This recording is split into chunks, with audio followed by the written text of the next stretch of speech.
March 6th, and we have gathered together today as a council to have a very informal workshop where we discuss some of the key elements that have been rising to the surface about the planned affordable development. I want to just take a second to you council members to apologize for scheduling confusion and my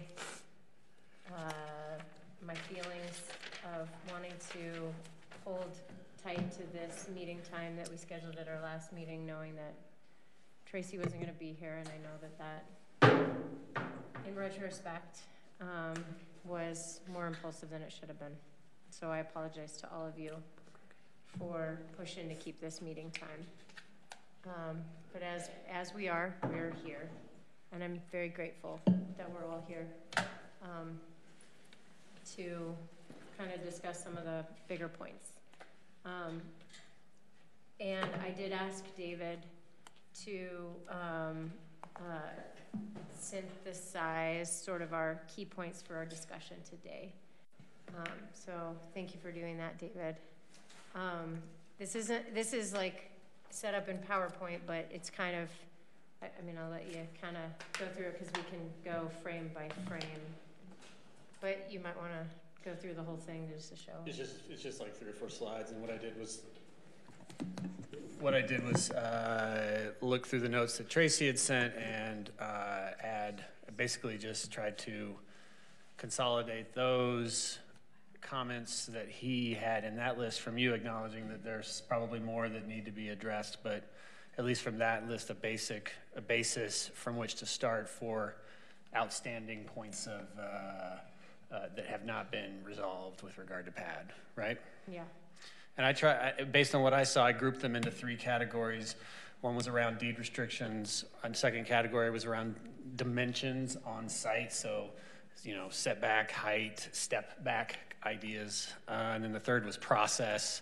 And that's referring to things like, is there a sunset clause, et cetera? You'll see. So that was just a way of grouping them because there was, maybe 11 or 12 different outstanding items. So it's deed restrictions, dimensions, and process. Thank you for putting those points together. This is certainly just meant to be a workshop where we can have some longer conversation, a longer conversation about some of these points before we go back into a formal meeting where we have a presentation from Tracy and about the PAD. So let's, if that's okay with all of you, do you want to just go through number by number? And I'm just real excited to see where we all agree or where there's still the sticking points too, and then have that time today to kind of at least express what is concerning about any particular point. And then of this list, if there's anything that's not included, let's just make mention of that at the end. So, okay, regarding deed restrictions, number 1, decide portion of market rate to affordable. So right now, the PAD in the form that was passed by the Planning Commission, we are at a 20% market rate to 80% affordability rate. And at the Planning Commission meeting, the one comment that they received was, would we consider 50-50? So I just, let's start there. I personally am interested to negotiate. I think that if we went to 70-30, that I would be comfortable with that. Where it's still weighted for more affordable, units, or there's still a majority of more affordable units. But David, can we keep that list up? Yeah, I was gonna look at see what Tracy's notes were about that. Oh, okay, okay. So where's everyone sitting with that percentage? Well, if I may, let me offer this. The first thing Tracy told me when he was on the phone and then later on when we talked was that anything besides 50-50 won't pencil out. Did he tell you guys that? Here is what he emailed, or was part of that document. Okay, so if we were to go to 70, and furthermore, there's complications. The numbers that we've thrown out here are only meaningful if you're talking about bigger developments with a larger number of houses where fractional ratios start to mean something. Many of these developments, if they ever come to pass, are going to be 1, 2, 3 unit kinds of things. Nobody's ever defined whether these ratios for the number of affordable units, number of market units, averages is rounded up or down, and that makes a difference, all right? Because if you, for example, had a 75-25, for example, it actually in small, depending on how you round them, it can mean even a smaller ratio of the number of affordable units to market rate units. So we have to decide. So there's that complication that we need to square away if we want to consider this. But the big thing I wanted to say was that anything, because in my mind, if nobody builds this, all right, what's the point? Yeah. So just maybe a little bit more variation on that thought. It seemed like before affordable was 80% or below. Yeah. And now so I mean, I was under the impression that 30-70 with 80% or below being the 70% wouldn't pencil, but now as it's formulated in Tracy's thought, there's this moderate income category. So as well, which is kind of lumped in with the 70. I find it clearer if it was split out as a fourth category in the table. But I... Okay. Yeah, I was, I had the same. Right, but that's an aside. But I guess, I mean, maybe a question we could get clearer on is that, do we intend this to be a tool that's usable by developers or owners who aren't accessing specialty financing? I think the answer is yes to that. That we're hoping this to be a tool for either private or for-profit developers looking to build affordable housing. Yes, that was mine as well, but that's maybe, I don't know if we as a body are clear on that. That's fair enough. And what I heard in that question was, how much of it is gearing toward a person who is a single family lot owner who is like, oh, maybe I'll redevelop my single family lot property versus someone who's in the development business? Is that? Well, there's that distinction. I don't know if that affects the finances at all. I mean, sometimes individual owners may not apply the same rigor to their financial calculations that just a pure business perspective developer does. But beyond that, I think I was envisioning that it'd be usable by developers that weren't accessing affordable housing specific financing. Tax. And I am I'm interested to hear what the logic is behind whether or not it would in fact pencil out. I have always assumed that the affordable was 80% or below of the area median income. That's the definition of, HUD. So as affordable housing. So I just, it's helpful to know Tracy's thoughts, but as the pad is right now, it's 80% at or below 80% of the area median income and 20% above. And so I didn't think that we were actually going to be shifting that percentage between moderate either. That's just what he had put in the notes, so. Yeah. So, and I haven't heard that comment from developers. So, for what it's worth. So when I say that I support, you know, doing 30% market and 70% affordable, 70% would be at or below the area median income. Of 80%. 80% of the area median income. Which, as a reminder, is, what is it right now? 54,000 annual income? I thought it was higher for a family of four. It says 56. 56. 90, Yeah. or Right. 900. But that's lower than what's in the affordable housing plan, so I'm not sure. Well, it adjusts annually, and I know that everything was just recalculated, and so I don't know whose numbers what, but I mean, if we go to HUD's website and we look up the area median income, 80%, family of four, that would be the number.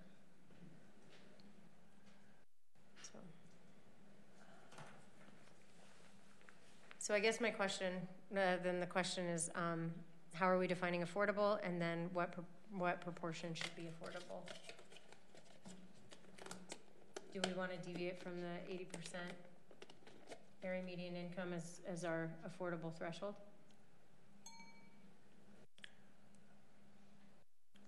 I mean, I'd like to use,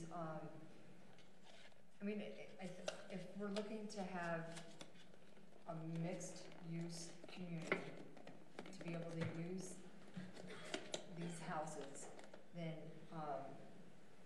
what makes me nervous is,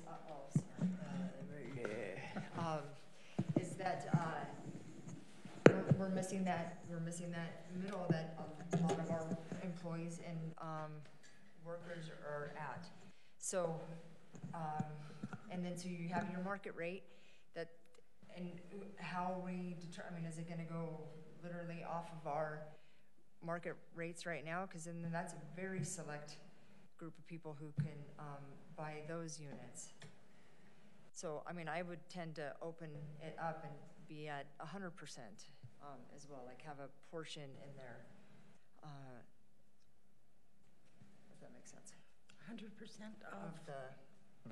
Of the AMI, or and even to like 120. Oh, okay. So because I think, I mean, I can think of offhand right now a dozen people who are making $60,000. So they're out of the game here. In terms, and I mean, this is for the rent or the homes for purchase. I mean, is there a difference?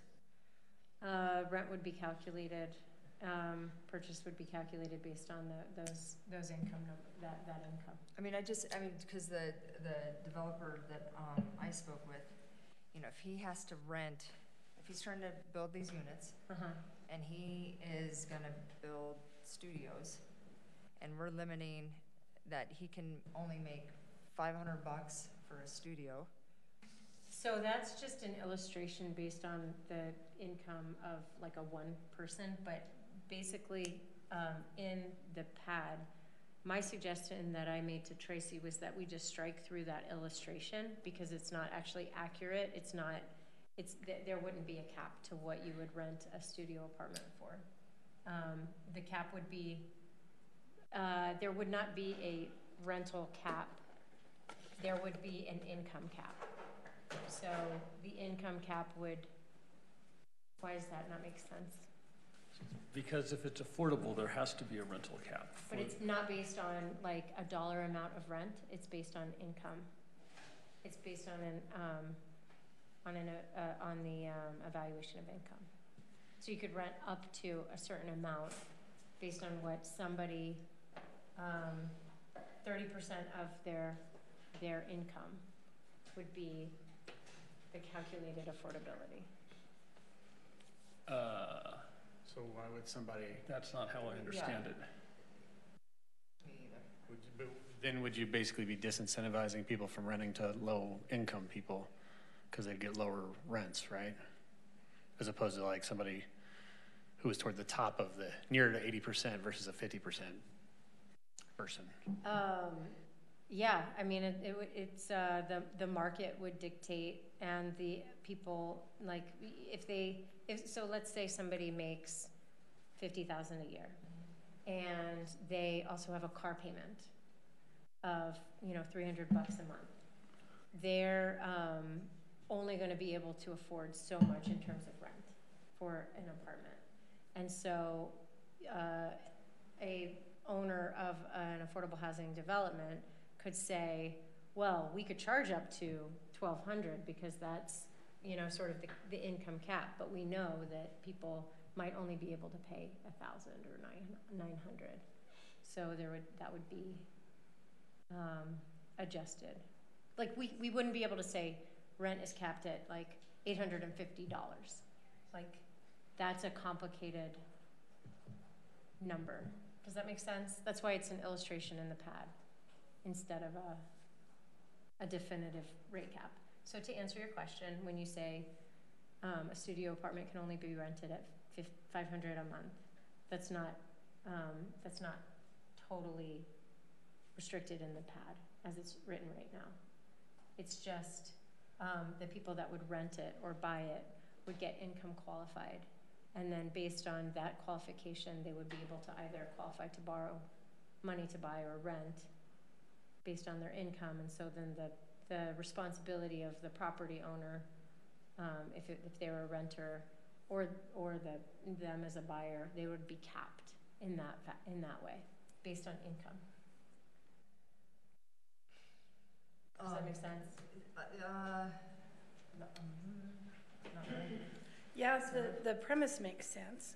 And that's and I understand how the income caps work. I'm just wondering if making the same rules for property that is to be purchased by an owner makes sense, to make the same rules for rentals. Because if you're a person or if you're a family of 4 that's making $60,000 a year, you're probably not going to rent a studio apartment, and that isn't going to suit your needs.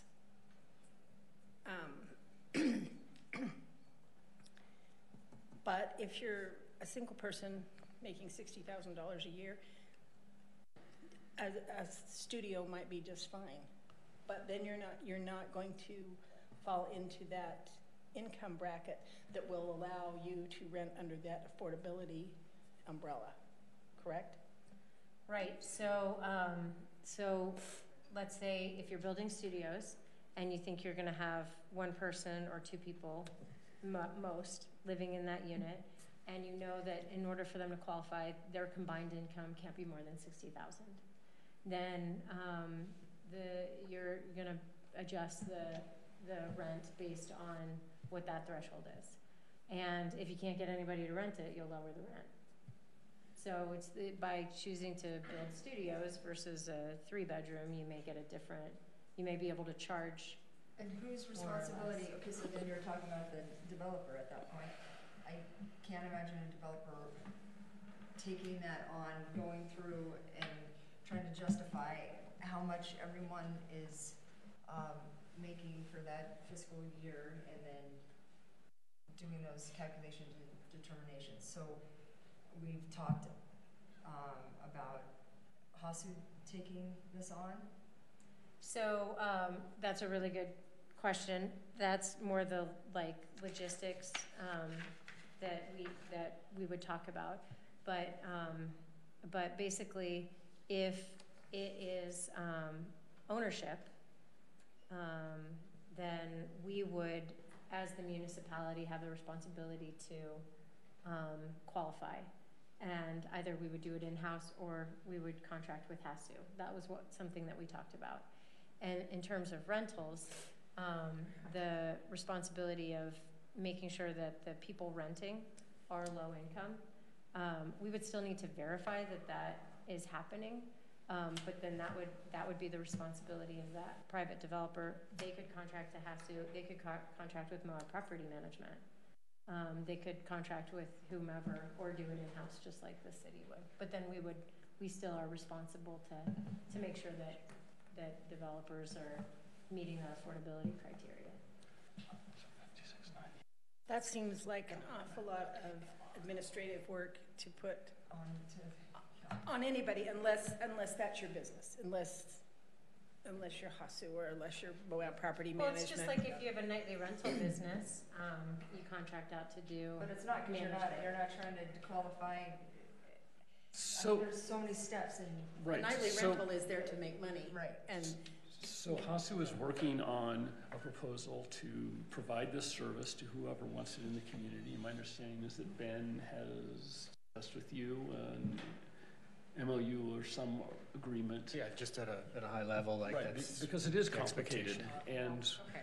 and I'm not sure that we want to take it on in-house. If there's we're only a community of 10,000, and so if there's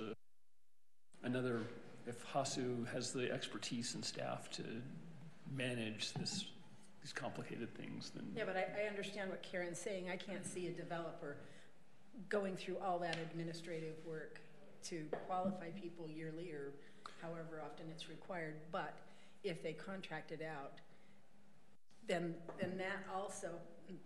that cost also has to be built in to those rentals to make them. Yeah, and so typically. I mean, nobody's going to be that altruistic to do it for free. No. No, but a pro forma will reflect that. So just one clarification. I'm looking at the HUD website for the 2018 income limits. 5690 is the 80% income limit cutoff for a family of 4. It's not the AMI. AMI is 20% more than that. And if you're a family of 1 or 2, that 80% cutoff goes down. So if you're a family of 1, it's capped at 39,850. So there might have just been a little confusion in the last 5 minutes about that. So it seems like we are not going to be, I would guess, right here with the information that we have, decide on what the ratio is, market rate. I would just be pulling numbers out of a hat, basically. Mm-hmm. Yeah, and if I may say, Mayor, that's one of my concerns about this whole process, which is on your agenda too.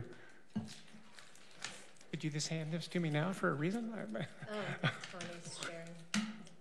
Well, Sorry, it's a text message from Ronnie. Okay. Speak up. You both need to speak up into your microphones. I wish you were here, Ronnie. Ronnie needs to speak up. I can't hear her at all. Yeah. And I'm sure she would have a lot to say. You are making your blood boil right now, I'm sure. Oh, I don't know. Good. Could I get a little more bass? Yeah. Well, so what passed with the planning commission is that, and they went through deliberation, was 80-20. From the development community, we've heard a range between 50 To 30. To 30, 30 affordable and 70 market. Mm-hmm. So, and it looks like Tracy's saying 30-70, but having that middle capped as well. It's like 30, 20, 50, yeah. So 30, 20, 50. I mean, I'm going to agree with Mike when Tracy met. He said 50-50 is what would pencil out to incentivize developers to make this happen. So density is what they want. That's what they're getting with this. I mean, I like the idea, again, of having a mixed community. Yeah. And having all income levels. So there's, for the very, very low, maybe you're in a studio or a 1-bedroom, but there's incentive to try to get into a 2-bedroom or to potentially purchase a unit. I mean, you want that mobility, Yeah. I think. And the flexibility. Mm-hmm. So then what, Kaylin, you're saying you would just be picking numbers out of a hat, but it sounds like we're kind of drilling down on a different ratio here. Like, so Karen, you're supportive of the idea of, so say it again. It'd be 20% is at or below 80% of the area median income? And then, If I could work HUD, I have read the documents like 20,000 times and it still makes 0 sense to me. So I would like to, I don't know where it is in that formula, but I would like to open it up so we're not just can you put Tracy's I'm bringing it up. Yeah. formula serving back up? the lowest of the low. I mean, we are serving up until market rate. So Tracy's That makes sense. recommendation is this 30% market, 15% are low, and then that middle that you're talking about, 50% would be that. And if you built more than 20 units, then 5% would be in that very low category. Which then, Because I do not see a private developer going into the business of trying to create units for the very, very low income brackets, because that's more of a government entity or a HASU or a land trust. I mean, we're not going to get private developers doing that. Yeah, it's going to have to be like a HUD development or a well, and land if trust or something if like that. HASU or even us building Walnut Lane wanted to utilize the pad, we could still do 100% very low. Like, you know, we just wouldn't utilize the bonus market rate available numbers. But we could still get the density and do a low and very low income development. So this would just open it up to developers like, you know, when Amy Weiser from Bynum's group spoke, she was in favor of the 50-50. They were the ones who spoke at the Planning Commission. And then other private developers that we've talked to would be more in favor of having more market rate because it makes it more affordable to build low and very low without subsidy. Well, and I think it gives you a mix of a neighborhood or a development. It gives you a better feel of what your community really is. And while it does sound complicated logistically for a developer to hit those ratios, it's utilized all the time. And you know, having HASU, like you were saying, Kaylin, and like you see as a board member, that's what they do all day long with their Section 8 vouchers, with their housing program. They qualify people. That's their business, and they're able to do it. So if somebody applies to rent, they would go to HASU and get a qualification letter that they'd take to the owner. Or if they were going to buy something, they'd just get the same thing, eligibility letter. Okay, so if we're trying to incentivize density in R3 and R4, how can we streamline this for private developers to, I mean, because when you look at this document, it's thick and there's a lot to it, and it the incentive again is density. Yeah. But how can we simplify the Based process? on ratios? Or let's talk ratios. Let's stick on ratios because then we're gonna talk logistics. Well, I think we also need to talk density because I haven't seen a clear number yet either. Okay, we are very, we will talk about that, but that is not this bullet item. That's not number one. So it sounds to me like we are leaning more, we are moving away from the 80-20 and we're looking at more of a range of affordability for a pad, which that definitely responds to the housing plan and what we're hearing from developers. So, I mean, that's totally reasonable. So it sounds to me like we're now moving into looking at this chart instead of what was originally passed by the Planning Commission.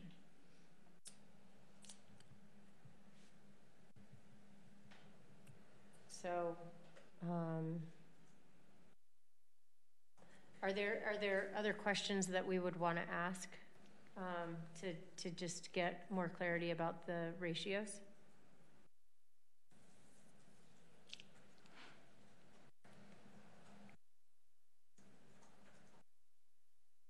well, it sounds like this chart is something that we're more in favor of moving forward. Let's go on to number 2. Fabulous. So, owner occupied or resident occupied. So in the pad, it doesn't specify, but it was a comment from a developer of the market rate. So if we went to having 30% market rate, could those be second homes? Right now, the pad doesn't specify, so they could be second homes. So do we want to deed restrict that everything be owner or resident occupied, not second homes? Yes, Yeah, yes. doesn't make sense to, It's fine, but now the administrative costs have just risen substantially because now you've got not only deed restrictions on the affordable units, but deed restrictions on the market rate units as well. It really is really is at the point when somebody either buys or when somebody an annual review of income. It sounds administratively complicated, but it is. I don't know that it's that much more onerous. Yeah, so could you guys brief me then? Let's talk about deed restrictions in HASU and who pays. It sounds to me like the administrative cost, and here you're trying to tell me, oh, it's all simple. I don't buy it for a second. It won't be certainly at the beginning, and maybe they'll get the hang of it later on. But there will be substantial administrative costs with doing all this. Yeah. And who is to pay those costs? It comes out of the developer's pocket? So I'm gonna do it like landscaping. So if you are if you own a rental building, you're gonna contract to somebody to do your landscaping. Because planting trees is difficult, right? And Well, I knowing the understand they're gonna seasonality, contract and it. watering, and then everything that goes into just landscape maintenance.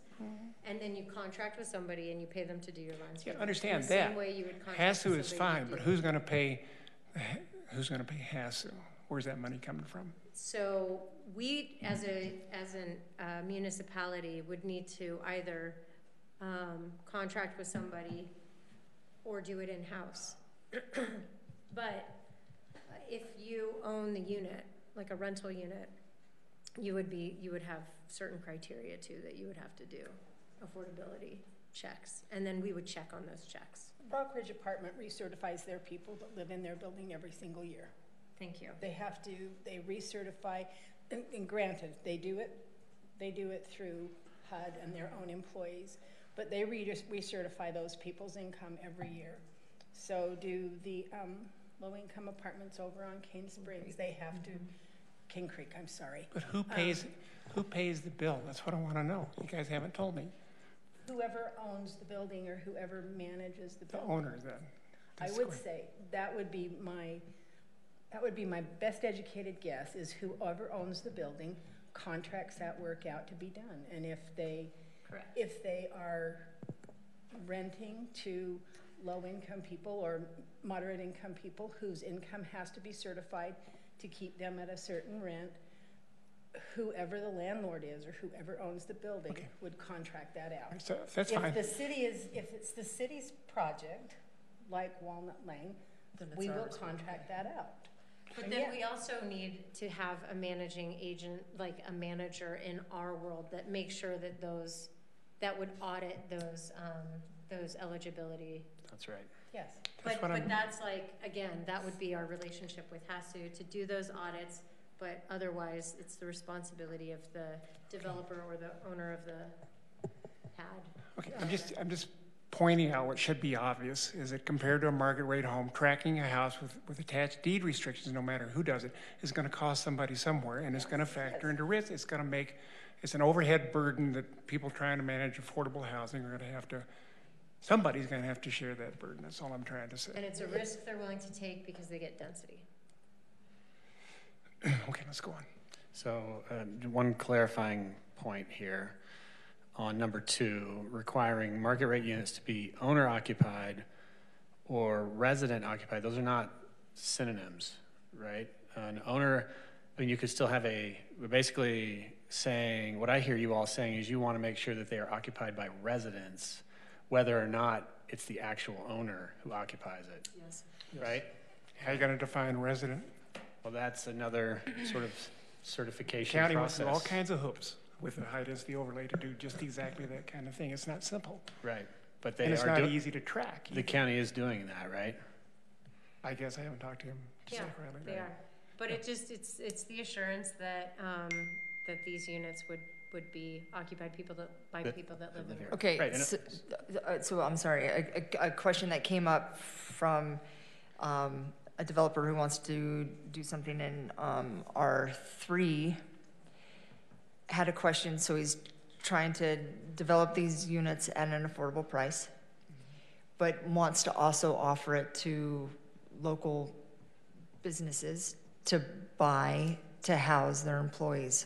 So with that, how do we work that calculation? Because they're offering residential housing, but, I mean, are they gonna have to buy it at the market rate? Or are they gonna have to rent it at the affordable housing rate? Like, how does that calculation work? Does that am I making sense? Like, can a business owner buy a unit and then put employees in it? If we say yes, then yes. And, but the business is gonna have to buy it at market rate? Because even though they're trying to, do you know what I'm saying? Like, A business, I wouldn't think would fall in that they don't, low income. I know. That lower moderate. but if So, they're, yeah. but they're offering the units for low to moderate. Well, so what would happen is, like, if an apartment complex were to be approved via PAD, then units within that complex would be designated to be at a certain rate. So like apartment 4 would be 80% or below. Apartment 5 would be market. And so based on the designation, the restriction on those particular units, somebody could buy a market rate or buy not market rate, and whoever's living in them has to qualify based on that income. So if you're renting to somebody, you know. So if we have a hotel owner who lives outside of, If a hotel owner wanted to buy an affordable housing,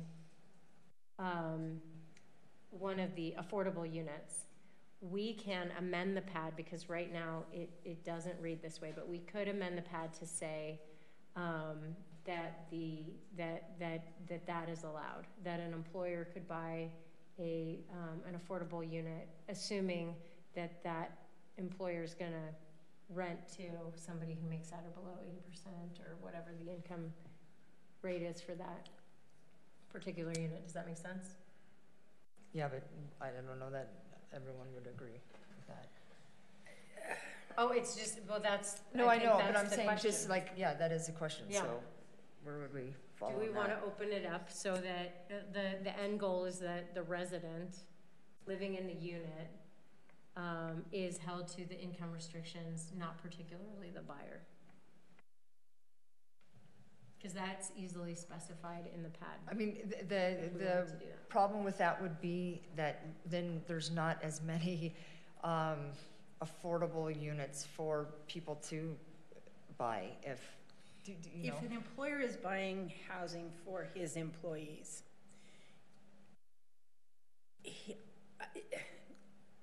it's not logical that he's going to buy quote-unquote affordable units. I wish we could come up with another word. Yeah. He's not going to buy those units that are deemed affordable. He's going to buy the market rate, and he's going to put 2 or 3 of his employees, depending on the size of it, in there, and he's going to charge them whatever rate he feels he needs to make that payment. What my question is, does that in effect become a second home? Is that the employer's second home, or because he's subletting it, so to speak? Right.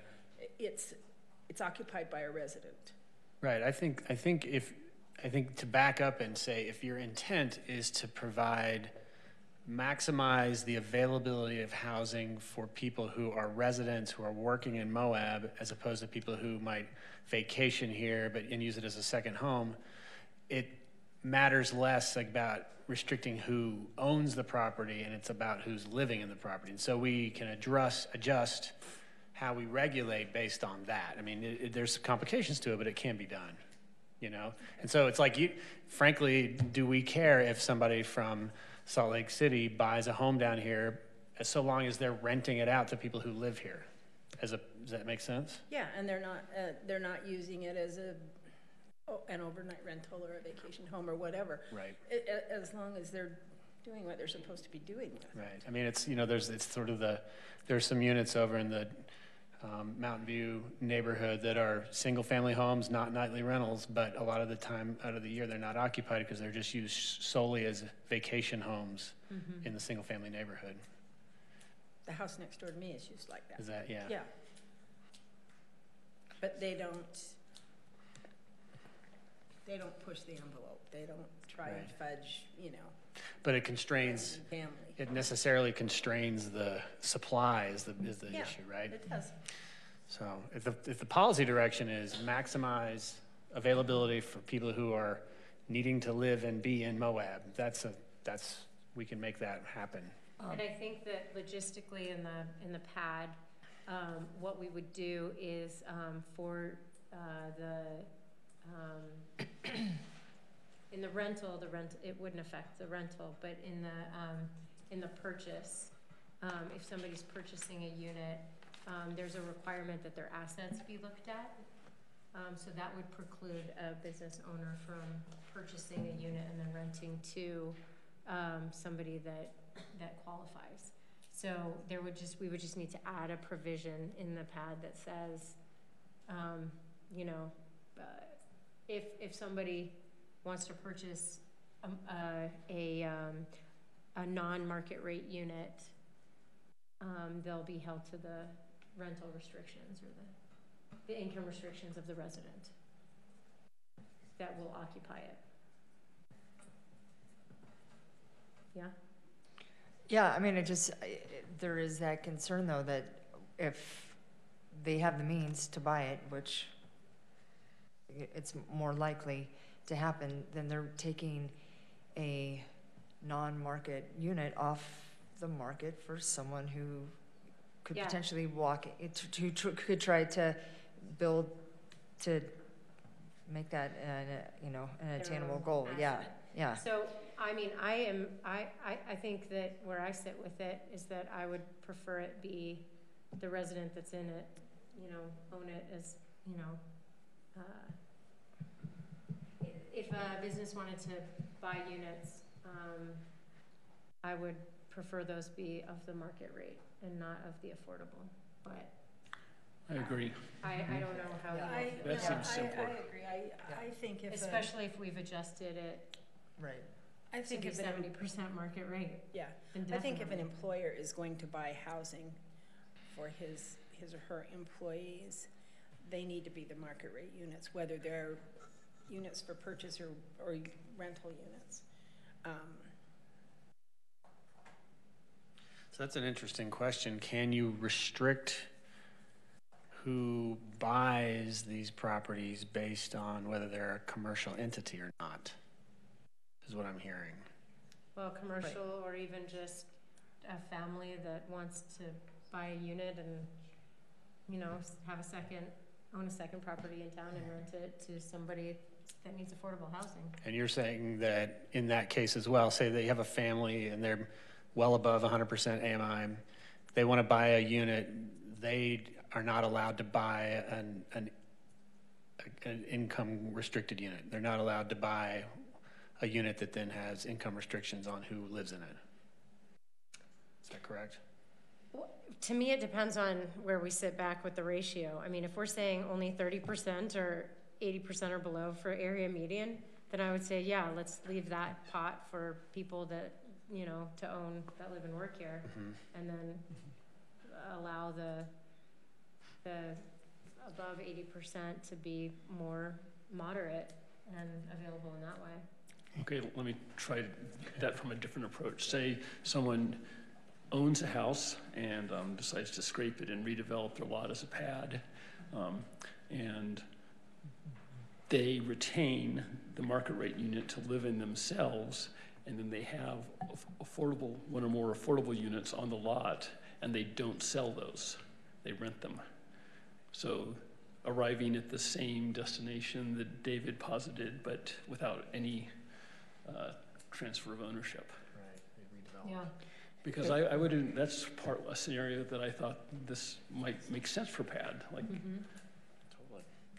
But there, again, you know, what if it's a commercial entity that had bought that single-family house and owned it for decades and now wants to redevelop it, right? Is there a distinction there in your mind? No, and the owner that appears to be a traditional family may be a trust as well. They may be a commercial entity, Right. so to speak. Yep. Okay. And it's what's attractive about having units available for businesses to buy for employees, is that then there's a place for them to, you know, engage and operate and have employee housing that's part of a development that's built for that. This is probably kind of a red herring, and it probably doesn't really track with the PAD. But we have had some employers ask us about rezoning their current commercial properties so that they can house their employees there.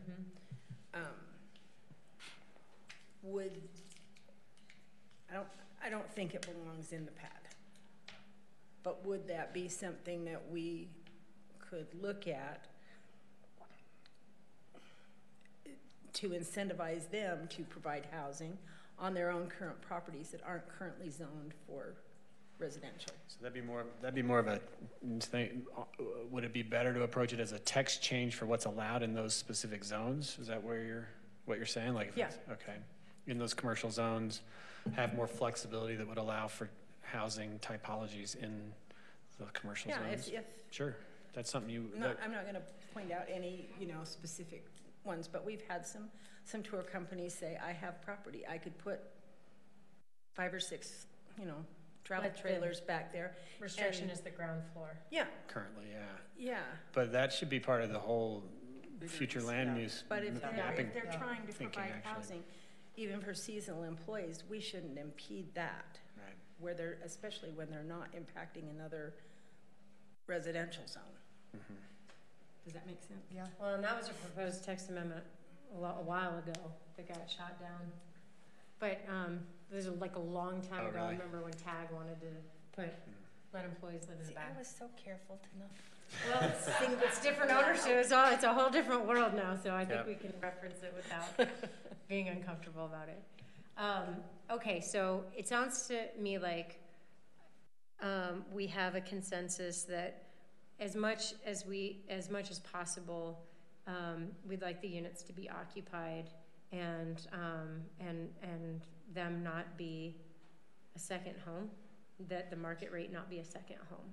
Yeah. So from a policy perspective, units occupied. Okay. So that feels good. I think we have to work on that definition of resident a Yeah, little bit. and just have. Because you Yeah. you can be a bona fide part-time resident. And, well, you can. But we don't have to invent it from scratch No. either. No. Yeah, That's because other another day. communities have grappled with this. Yeah. Okay, so let's move on. Require affordable rate units to be owner occupied. Well, I guess we just talked about that, didn't we? With market rate and affordable. So yes, we would like. We would like the intent to be the same, right? That whether it's rental or ownership, if somebody wanted to buy a unit and own it, but then rent it to somebody, they don't have to occupy it, but we're saying that their renter would need to occupy it, and if it's income restricted, they'd have to follow those income restrictions. Right? Yeah, so it'd be resident occupied. Yeah. Okay, well then we can do 4. Maximum time for deed restriction. So right now the PAD is 50 years. So I'm curious why you in the slide you put 20. That was mentioned in a couple of different places, I think, by people in the notes. So that's Okay. why there's a question mark there. I'm not, and know that none of this is anything I'm Right. Yeah, have yeah, been yeah, recommending or yeah, yeah. proposing. Right, Yeah, right. So- You're against it all. Right, or against I'm it all, still exactly. 450. Taking I am no still position. very much 450. 20 is too, I mean, that's a blink of an eye. Yeah. Does anybody want to go below 50? No, I don't, but I just want to ask a question. Do future councils have any leeway if the economy changes drastically or something happens that doesn't make that deed restriction, doesn't make it make sense for them in the time that they serve? So if our economy craps, Yeah, if something happens and we've got this glut of housing in 30 or 40 years, that it's not likely. Maybe an earthquake topples, There we go. or we run out No, of I'm water. thinking about my great-grandchildren. No, We run if out of water and you something can't live happens, through do future councils have any kind of recourse? If those restrictions don't make sense at the time that they're serving? So what happens if you are the deed restrictor? You can always, well, I mean, it depends on how it is fully specified, but whoever imposes the deed restriction can go back and, hey, Joel, you want to answer that question? Thank you. So, just like what you're doing now, you're setting up rules and changing from the past as the acting council as to what you need to govern the city. The same would be going forward. The deed restrictions and the things you're putting into place are being put into place by you. A council in 2 years that comes after you, or the elections this year, next year could go back and change this and waive the requirement of the deed restriction. I mean, you're not putting anything into stone that cannot be undone ever. But if a deed restriction is placed on a parcel, on a property, can that deed restriction itself be undone in 5 years? Yeah, because the deed restriction is being put in place as of your requirement. Essentially, you're the holder of that restriction. And so if council passed a new ordinance that said that deed restriction is no longer required, then you would have the ability to, as that council would then have the ability to sign off on releasing that deed restriction and making it a wide open deed, a full fee simple deed. Yeah, and then that release would either happen when a policy changed or when the title company would go and pull the title report and go, oh, there's a deed restriction, and then they would come to the city and be like, what does that mean? And the city would be like, we said those are fine, and so then the title company would move on. We'd do a letter to the Yeah, you're title acting, company to be released. you're acting as an LLC essentially. I mean, you're not in the sense of the term, but from a legal standpoint, you're essentially acting as an LLC, and you have the ability to undo what you've done, just like another actor would be. You're acting under the code as well. Okay. So That's all I wanted. Okay, so to play the devil's advocate, if we have a group of, like our state legislators, who got on council and decided that overnight rentals and vacation homes make way more sense than residential housing, they can change this. They could undo the deed So, restrictions, yeah? yeah, under the doctrine of preemption, the state always has the ability to trump anything you guys pass, and HB 320 is a perfect example of that. Yeah. Can we assign the deed restriction to a non-governmental entity, like the housing authority, so that they own that deed restriction to protect it from state legislative That, action? well, Like a I mean, conservation I actually, easement. that's what I was gonna say, is that if we really wanted to, we could put in a provision. I mean, you can write a deed restriction any way you want. You could deed restrict it that only a firefighter can own a particular parcel. It doesn't have to be income. It could also be occupationally. But in that restricted. scenario, Mayor, you would still be creating that deed restriction and holding that deed restriction. So I don't know, that question you're asking of whether you can transfer that deed restriction to someone else, I'd have to do research on that to determine. I don't know the answer to that. David, do you? No, I don't. I'd kind of like to know. I mean, I'm more familiar with conservation easements where they're typically owned by a separate nonprofit. In some cases. Yeah, usually with the conservation type easement, though, all parties are involved and are at the table when they're negotiated. And so the party who's accepting it and the party who's passing it is all involved. In this scenario where the housing authority is not really involved in what we're doing, it's a little bit legally different, so. Well, I assume that anyone that would receive it would do so voluntarily, and anyone Oh, that for sure. develops under the pad would do so voluntarily. Yeah, I can do some research on that, we can figure that out. But I mean, a lot of municipalities that do deed restrictions grapple with this this is not a new question. And from what I understand is that, and I can just think back to the deed restriction in Crested Butte, in Mount Crested Butte. That deed restriction could be changed and amended by the council there. And so my assumption is that if it's our deed restriction in our name, it can be changed and amended. And that's for better or worse. So if the market goes bad, we can release it. If a council comes in that's very libertarian, they could also release it. So just to speak to that real quick, I agree with you, Mayor, and in Colorado, that's exactly what they've done, is kind of what you guys are talking about. Every state has a little bit different in takings holdings, and so I don't know in Utah, that's the part I'm just not willing to speak to. I know in Colorado, where they've done this in Aspen and other areas, that this is exactly what they've done. So there was some case law that came along in the Supreme Court that did some takings analysis. States did not like that analysis, and so they each passed further restrictions than what the Supreme Court was granting. So takings varies a little from state to state. It's not one overarching rule. And so I would think you could do it based off practices of other states, but I would have to go in and look at Utah specific, make sure that we were able to do that. And if the legislature did pass something that said cities can't impose deed restrictions, then all of this would be moot point, right? It would just depend on how they did that. Now, obviously, they can pass an exemption that would allow you to maintain them where they're in place. They could make it so there was a time period where they had a sunset provision on them. I mean, it would just depend on how they were trying to do that. But yeah, theoretically, they could get rid of them if they chose to. So back to time for deed restriction. I'm just going to ask again, is anybody inclined to move to lessen it from 50 years? No. All right, well then that's direction. All right, dimensions. So dimensions specifically came out of the idea of the pad being in the R2 and what feels comfortable, because what we all heard was the concerns about crowding, the concerns about looming, solar access, and then finally the concerns about it not looking or feeling like a single family residence anymore.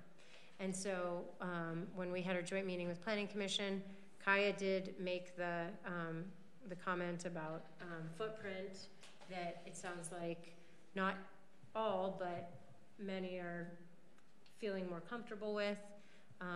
So let's just go through these dimension points and just talk with each one. 2+ unit parking requirement. So 1 or 1.5 or 1.3 per bedroom. Yeah, that was in the notes as well. So I got a clarifying question for you. Yeah. So 1.5 per bedroom, does that count the first bedroom if you've got a 2-bedroom apartment? And how does it round? So, well, let's just refer back to the pad as it was passed by the Planning Commission. Those parking requirements, can we reference those? I have to chase those down, but yes. I want to say what I think it is, but I want to have actually a fact base, and I didn't bring my copy of my pad. I'll track that down. Give me a minute. But you can, yeah. But let's just fact it out.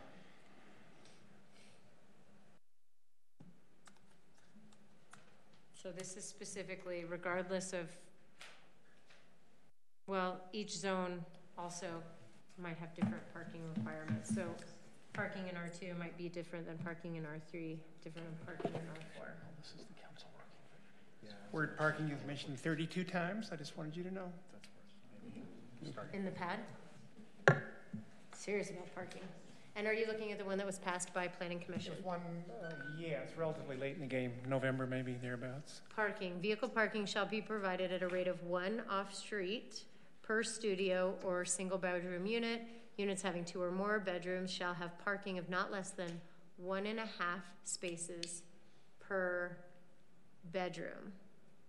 I think the intention is per additional bedroom, but Well, that's my question. parking It's not areas fair. shall be located within the perimeter of the building envelope. Hardscape, semi-permeable materials may be used for parking spaces where appropriate.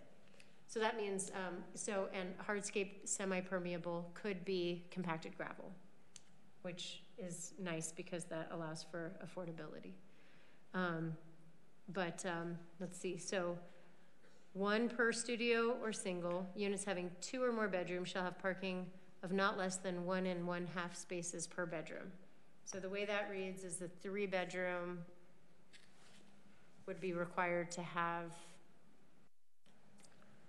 4.5. 4.5 spaces. Which rounds? Which direction? Which rounds which direction? I would assume round. I don't want to assume. One motorcycle space. Why don't we ask our planning staff? Okay, so now we know what at least the pad says.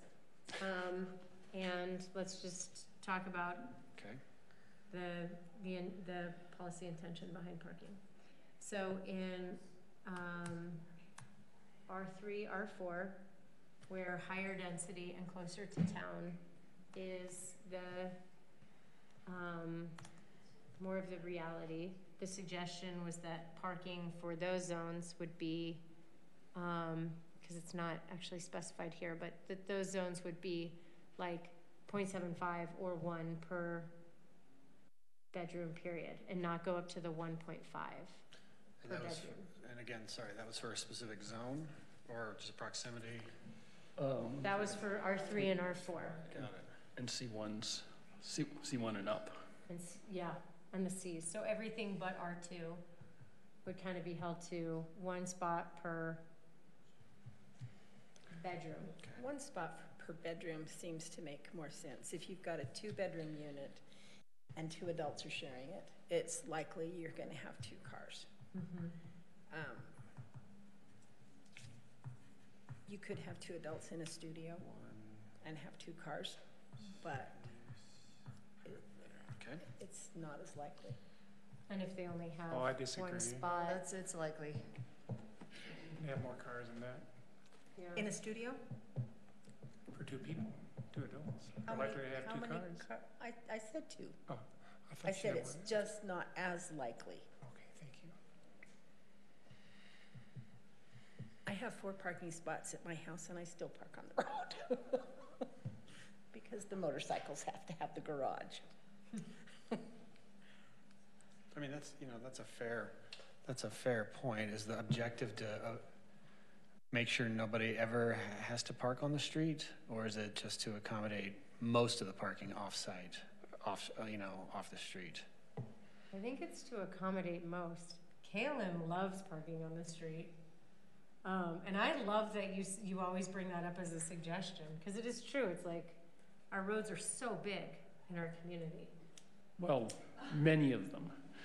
There's some that are smaller. That's true. We recognize that there are some streets that are much more narrow. But that's also R2. So let me, if I may, Mayor, let me point out one other thing. These are small houses by and large, and I submit that people will use their garages, if they have them, for storage. We're going to get to storage here in just a moment, and it's whatever it is, it sounds small to me, and most people, I don't know about everybody else, but I have a lot of junk. And if I were to buy in one of these things, I think my preferred choice would be to use the garage for junk, so which exacerbates the off-street parking requirement. Mm-hmm. Yeah.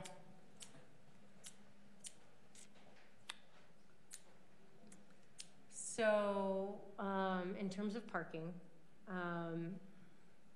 the idea for R3 and R4, do we want to keep it where it is for 1 space per single bedroom and studio, and then any additional gets an additional parking spot?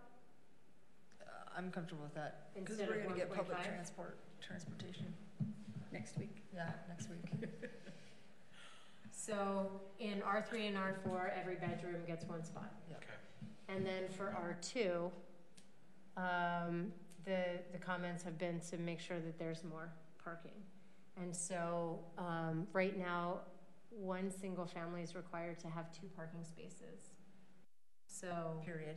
period, No matter how many bedrooms. no matter how many bedrooms.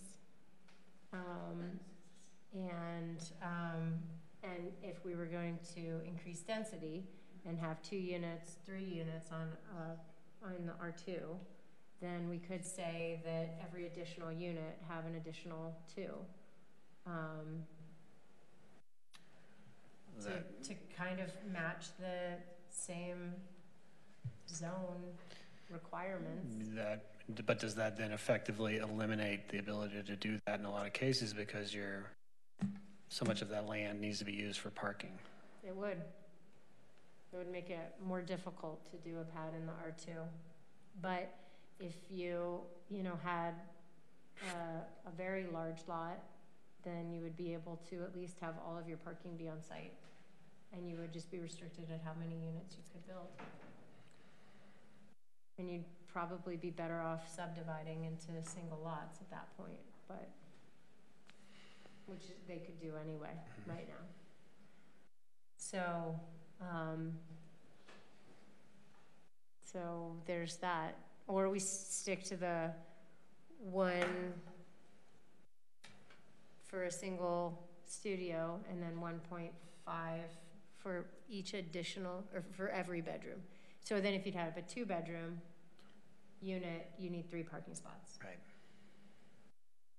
So that parking restriction, I would say if we're gonna lessen that parking restriction, that only be lessened for R3 and R4.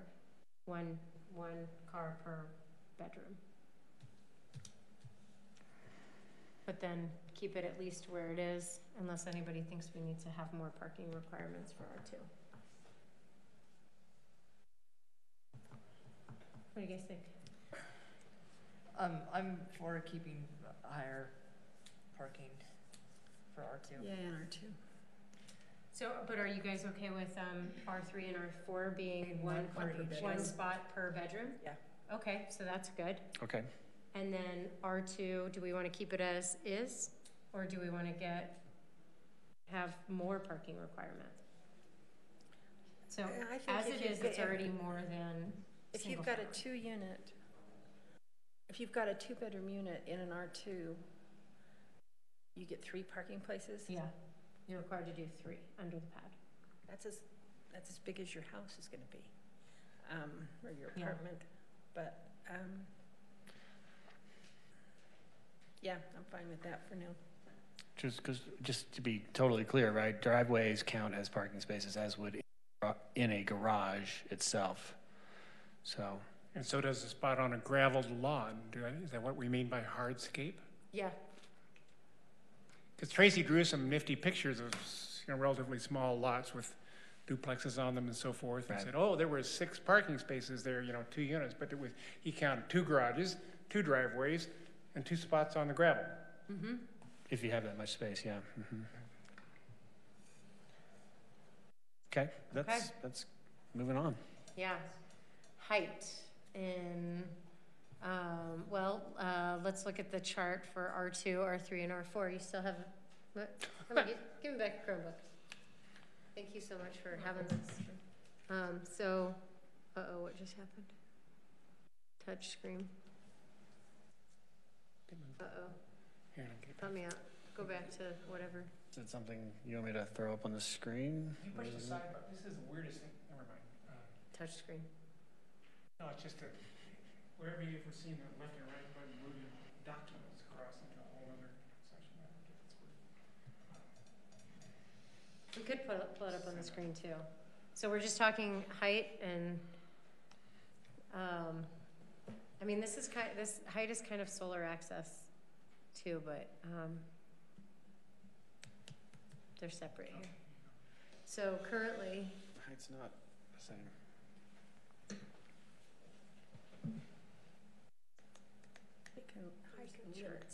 oh, I just missed it. But you could have certain heights and still have certain solar access if you did like step back type Yeah. stuff. Okay, as it currently reads, R2, R3, and R4 is 30 feet. C1, C2, C4, C5 is 40. The recommendation was that for R2, we restrict it 24. I vote for that. I'm fine with that. I'm fine with So, just to be clear, current height restriction in R2, you're saying is 30. Are you saying It is. 24 only for pad developments? In other words, do we change the whole zone to 30, to 24? Or only if you're doing pad, do you have to do the shorter heights? That's a good question. I think sentiment was expressed for changing it all to 24. That's not a bad idea. Because we're talking about the pad, let's at least be specific about the pad. If we want to bring that policy change, that's separate from a pad. But I know that that has been suggested.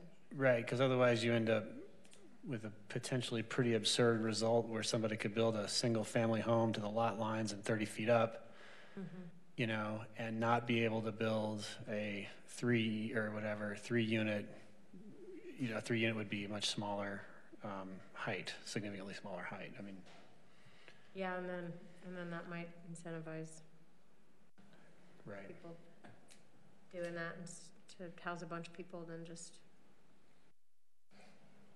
the pad. Right.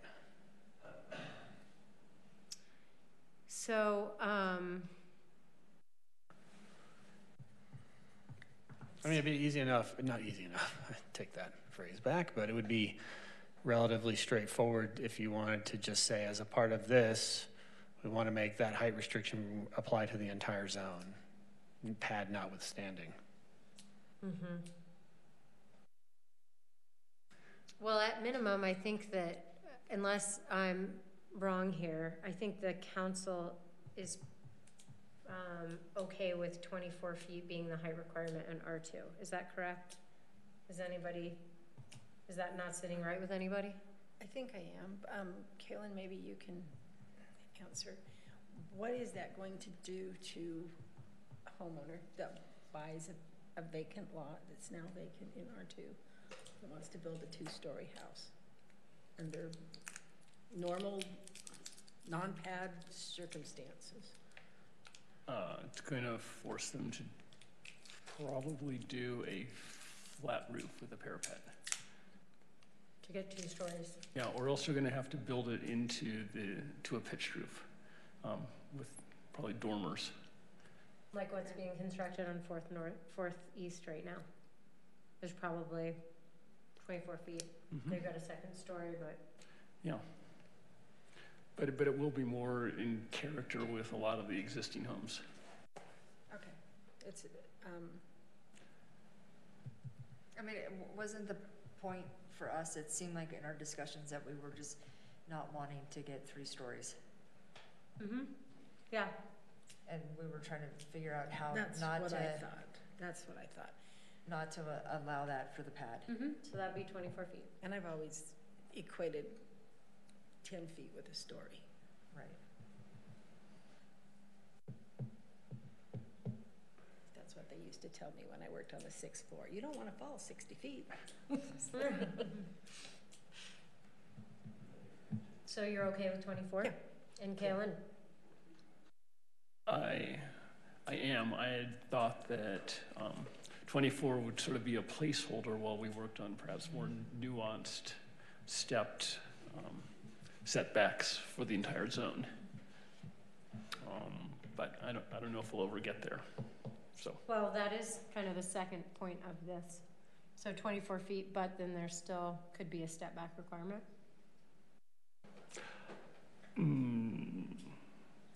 I kind of thought it as an either or. Like the step back would allow us to stay at 30, but accomplish the same goal of continuing to give neighbors access to the sun and not have new houses loom too much.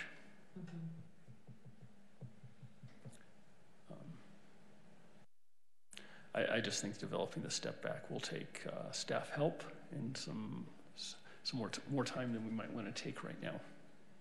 So you're okay with 24 for now? Mm-hmm. Okay, well, that's good. So 24 in R2, 30 for R3 and R4, 40 for C1, C2, C4, and C5. Max total footprint on any one parcel. So this came out of when we had our joint meeting with the Planning Commission, and Kaya made the comment, what if we did this?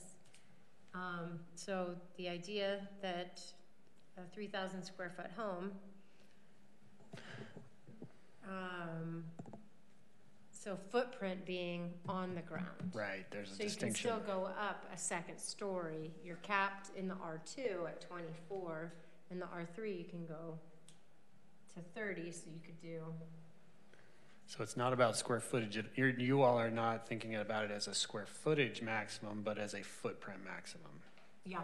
So 3,000 square feet, am I correct that is that almost an acre? Is No, it no, no, it's much 3/4 of an smaller. acre? 3,000 square feet would be 30 feet by, Isn't it 48,000 feet for an acre?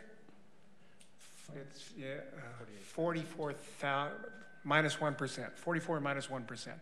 So it's 43,560 square feet in an acre. So it's less than 10% of an acre. Oh, okay, Yeah, it's much. right. Another way to look at it, Karen, is Minus is- 3,000 yes, square yes. feet It's is the a zero. minimum lot size of a duplex. Each unit in a duplex, if I got that right? What about it? 3,000 square feet, that's the code currently reads in R2 that 3,000 square feet is a minimum lot size per duplex, or maybe it's for total of duplex. I think we've typically seen it's 3,000 square feet per duplex. That's the new stuff that's been It's coming in. 3,000 for a single family. It's 2,500 per if you do a duplex Well, or a twin. because a duplex is technically still on one parcel, right? Yeah, so then the total's 5,000 instead of 3,000. Okay, so that's like a tenth, what would you say, a tenth of an acre? Not even. Yeah. 8%. So Okay. when you're saying 3,000 square foot per parcel, does that mean the entire parcel, or does that mean the building on the parcel? The building on the parcel. The footprint of the building. So a 3,000 square foot, if you had 5 acres? This Is is just, that- yeah, that was what was in the notes. Yeah. Right. It makes more sense to have it scale. Yeah. Wait, no. On, No, okay, wait, hold on. That's a good point. I thought it was on any, of any particular, 3,000 square foot lot. but, no, I thought what we were talking about was, for max total footprint per building. So that what this would do is restrict an apartment complex. You could maybe do like a 3-plex or a 4-plex.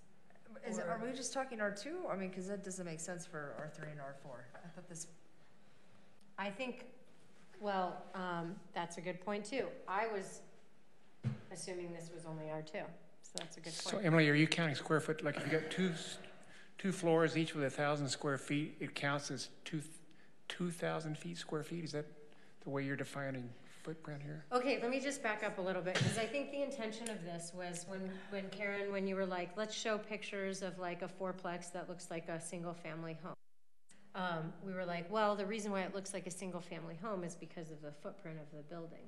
And so then we said, well, if the footprint of the building were restricted, and specifically in R2, then we would be able to match the character of the R2 neighborhood, but still have density.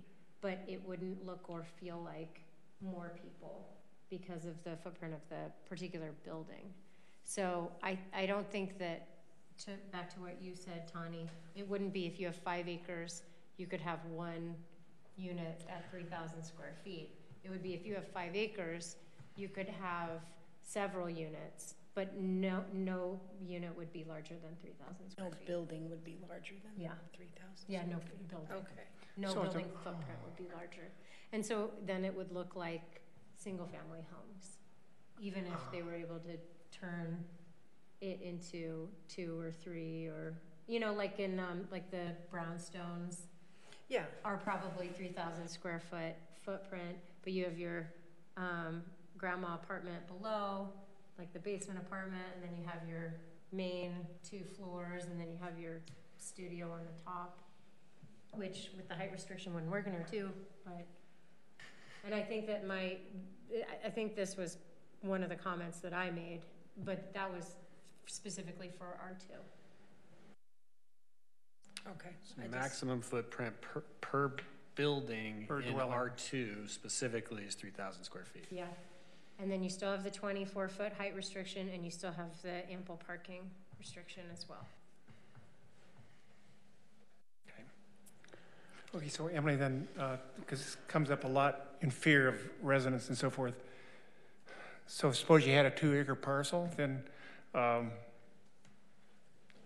the developer would be permitted to build as many 3,000 square foot dwellings on that 2-acre parcel as he can cram in and meet the 7-foot, more or less, setbacks around the perimeter of it. Otherwise, the buildings can be tucked quite closely together. Is that correct? There would still be required parking. There would still be the height restriction. Yeah, and there'd still be ingress and egress. And the way the code is written now would permit multifamily housing, which is to say apartments. Is that correct?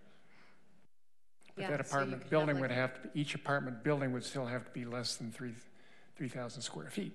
It's kind of like if you walk through the avenues in Salt Lake, you kind of see like these bigger homes, and some of them are just big homes, and then some of them have like a side entrance because it was converted into a duplex, or it was built as a duplex, and then maybe it's turned into a 4-plex. But they all kind of look like the same. It's the same sort of size-ish of home, and so that makes sense. Yeah. So yes. So did I have that correct then? I don't know that I'm like that your Or just adjective of crammed is something that I agree with. Like, I don't know that they would be crammed. well, there's no other, by that I mean there's no other restrictions other than the ones that you just mentioned. As long, no, suppose that you were building, for example, single family. Well, you wouldn't do that, all right? People would be building apartment buildings if they could.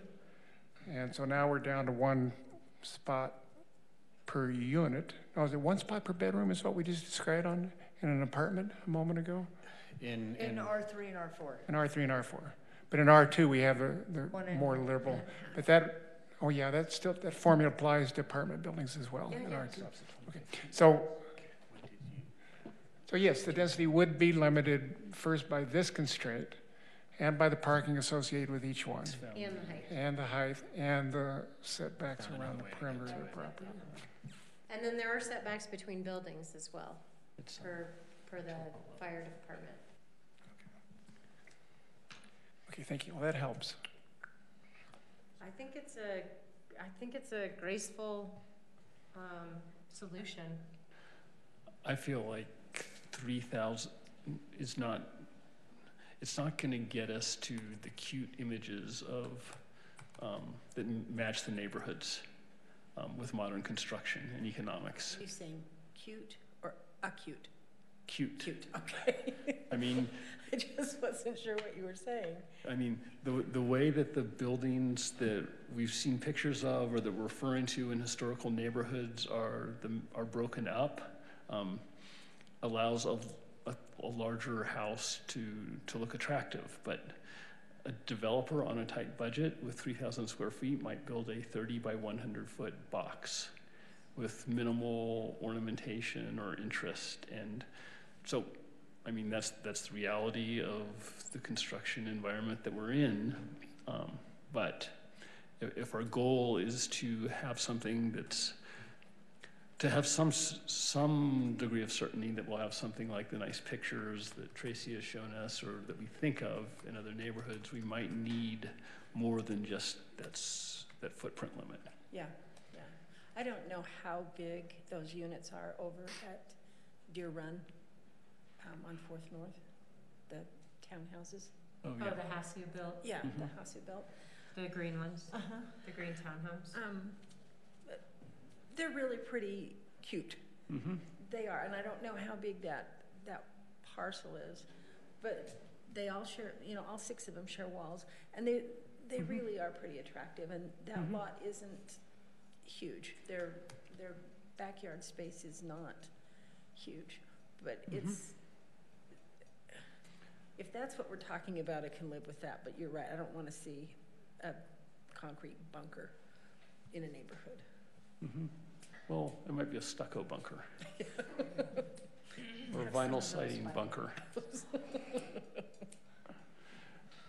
Right, and actually with the city's front yard setbacks, front yard landscaping requirements, I don't know that they could have that continuous or nearly continuous apron of concrete in the front.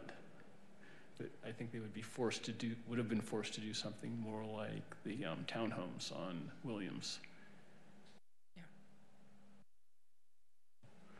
And certainly a little landscaping in front can help a lot. And Deer Run has,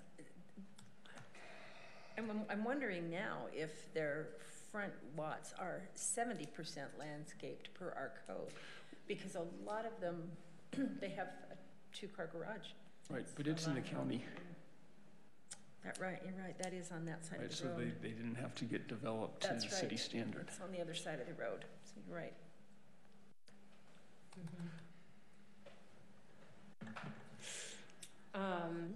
I'd be hesitant to put any architectural restrictions on only affordable housing development and not across the board. I think that would be very,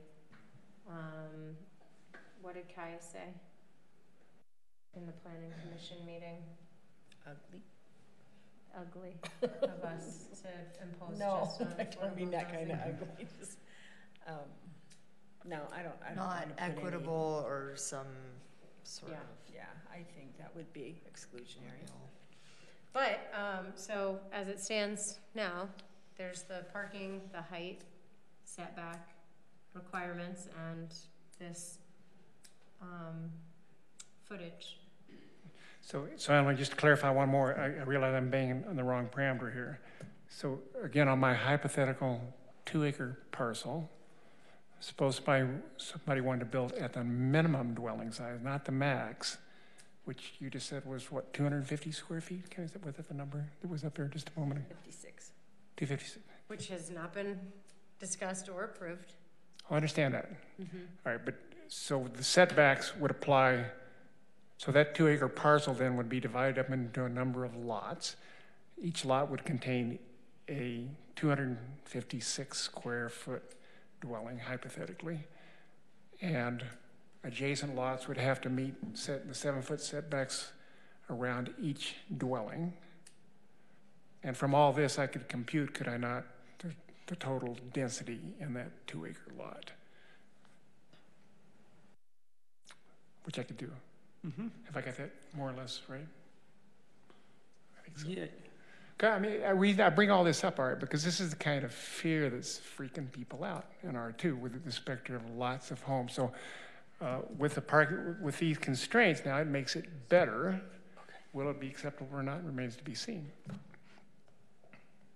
But at least I have a way, so thank you, at least I have a way I can draw some sketches on my own and see what it might look like. And so I think I'm seeing what you're saying. So like units would be, a building size would range from 16 by 16, which is the 256, to any dimension that would get you to the 3,000. And so a developer could do several littles, but each bedroom would be required, each unit would have the 2 parking spaces required, or combine units together into a larger building, same parking requirement, same height restriction. Okay, so now clarify for me one other thing, because when I was reading the code, it was talked about parking and storage that was adjacent to the building, and I wasn't sure what they meant. But typically apartments, you have a row of homes, dwellings, apartments, and out in front of them is a row of parking spaces. Sometimes they're covered. The same deal goes on here. In other words, if you got Nowhere do we talk about covered parking requirement. Okay, but I mean, people will, if there's 4 apartments, for example, in a building, probably the parking will be 1, 2, 3, 4. Right now in city code, you can park behind somebody, you can have a driveway, your 2 parking spots can be one behind the other. Okay. That's the way a lot of our R2 is developed as well. Driveways. I'm just trying to get a picture of what the geometry. A single might look drive with 2 cars. like. Okay. Thank you. It can be arranged however. And you're doing that because you're gonna sketch it out? That's why you're. Yeah, I just trying to find out the constraints if I want to draw some sketches for myself. Yeah. Okay. It seems like Tracy has some of that visualization work already done that was shared with us. Would it be useful to look at that now, or do you, within our limited time, just stay with the text I think version? we should stay with just our talking points, because that can be part of our, bigger conversation.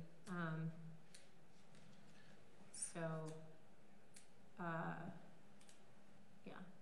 Should we go back to the list? Yes, stand by. Are we feeling pretty settled? Karen, what do you think about the building footprint size?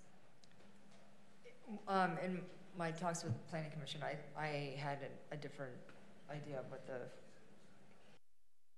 we had discussions of footprints for 1/10 of an acre, an 1/8 of an acre, 1/4 of an acre, to see, how, what would be possible on those. So the 3,000 square feet, I mean, that's fine, but then would that limit a development like the condos or are they condos or apartments? I mean.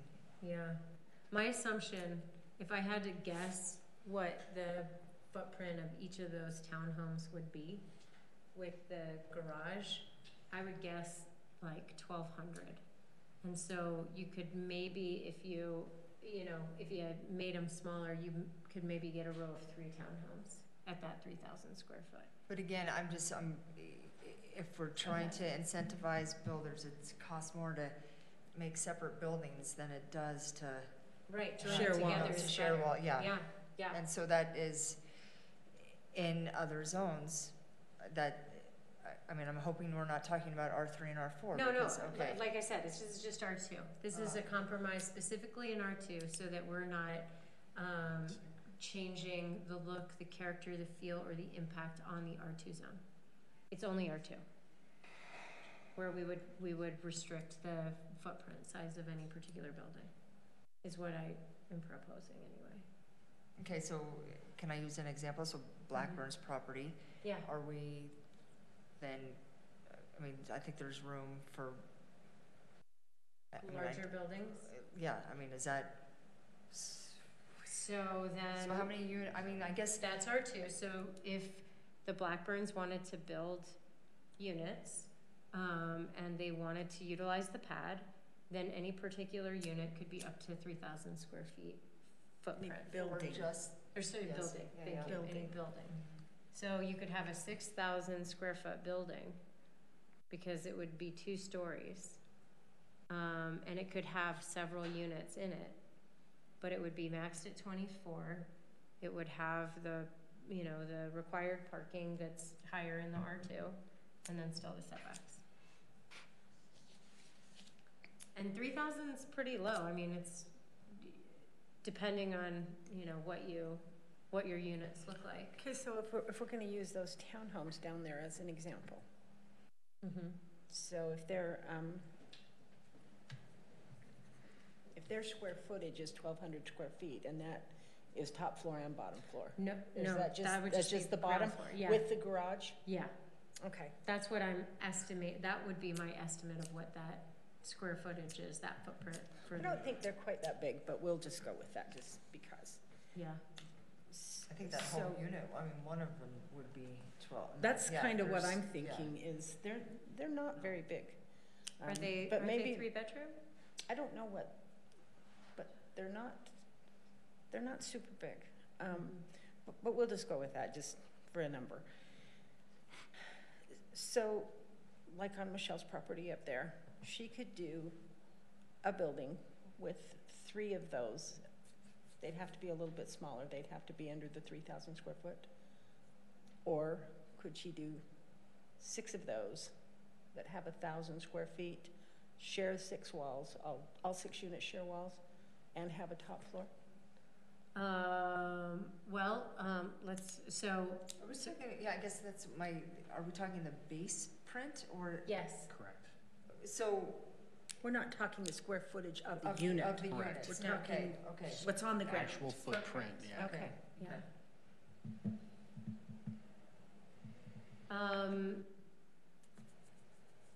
Yeah. Okay. I'm trying to think of like some of the bigger homes in Moab, like what we could point to as a bigger home in Moab and its square footage. We probably want to be a little careful about that. Yeah, Yeah. I'm just, I have in my notes for number 7, maximum footprint per building in R2 will be restricted to 3,000, no more than 3,000 square feet. yeah, that was my comment. Okay. And so then, the next thing, minimum unit square footage, somebody could do a 16 by 16 studio. And if you wanted to do just a building with a bunch of little studios, you could get, with walls and everything, you're really looking at like, if it says 256, it's really like 350. So, you could get a handful of studios into a 3,000 square foot footprint. I think that's what scares people a lot. Yeah. Is if you've got, So then say you've got yeah. an acre or something like that, something that's manageable, Yeah. that they're going to have 50 little tough sheds, for lack of a better word, on that acre. So then, what I'm saying is, so if we feel okay about at least the size of a building being, with the footprint of 3,000, then we could increase the minimum unit square footage. The developer that you were talking about, Karen, those studio apartments, They're gonna be 400. 400. So, Okay, that's, And he said anything less than that he feels is not. and I Fair. talked to, so the would 256. you want to live in that? No, I mean, Yeah, yeah. that's. So I that's sat an with Brian incredible Ballard, person. since he was the one on the planning commission Yeah. that was most concerned about footage. And we were talking about, and he was like, I think I almost live in something that size, the 256, the 16 by 16. So those were his, and he said at minimum, nothing smaller than a 16 by 16. So that's where that number came from, was my conversation with Brian Ballard. I wouldn't feel bad bumping that up to 400 Yeah. square feet. I wouldn't feel bad bumping that up either. I think my garage is bigger than that. Yeah. So David, you're really good at this, and thank you. So I just want to make sure if I start drawing a few sketches on my own, that I have all the right ground rules. So when you get your little notes out, send them to us. Will you? I appreciate that. That'd be great. Will do. Thank you. Yeah, but just as my little back of the napkin was, if you have 3,000 square foot maximum footprint, means the maximum any one building is 6,000 square feet, divided by 256 gives you about 23 units, but you'd also need 35 parking spaces. Yeah, and also that's not accounting for walls. Oh, and, yeah. And storage. Hallways and Right. stuff. Right, so if you round it down to 20, still, your parking requirements What would are it gonna be be for 400? 400, so What would the unit be 6,000. at units minimum? And About don't do 400, 400. do 475, Okay. which would accommodate for demising walls and exterior walls. Wait, have you seen the little pictures in China where they have what they call coffin apartments? So that's You have a place to 12.6 sleep and you units. share everything else. It's- Yeah, Oh, they're doing it in San Francisco. It's 1.5, so Millennial that's, and about 19 parking spaces. so how many units? 12.6. So you could have 12 studio apartments If you could also find 19 parking spaces. and 19 parking spaces. So the parking's going to restrict the number of units.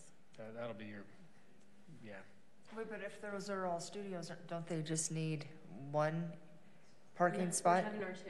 Yeah, I We're know. only talking No, I R2. know, but Yeah, but I I thought it thought was it was one for one. the first studio, and then any other bedroom is 1.5. That's So true. it's only That's 12. true. That's true. Well, the current parking requirements are for multifamily dwellings, 1.5 spaces per dwelling unit. Oh, so we Oh. just had a different discussion, I think. Yeah. Yeah, and Kaylin caught this. So that's, we were gonna need to go back to number 5, actually. Okay. Oh, 'cause I okay, think For we- the parking? Family dwellings. Yeah. Because we were talking in terms of bedrooms, but which makes sense, but the current code for multifamily dwellings, again, is 1.5 spaces per dwelling unit. So in other words, if you have 2-bedroom apartments, you only need a 1.5 parking space for a 2-bedroom apartment. I thought you would need 2.5. If you did it by bedroom, but we're talking dwelling unit, Oh, That's what came recommended, right? which part? The 1.5 sorry. per unit in, so sorry. Are these not the same?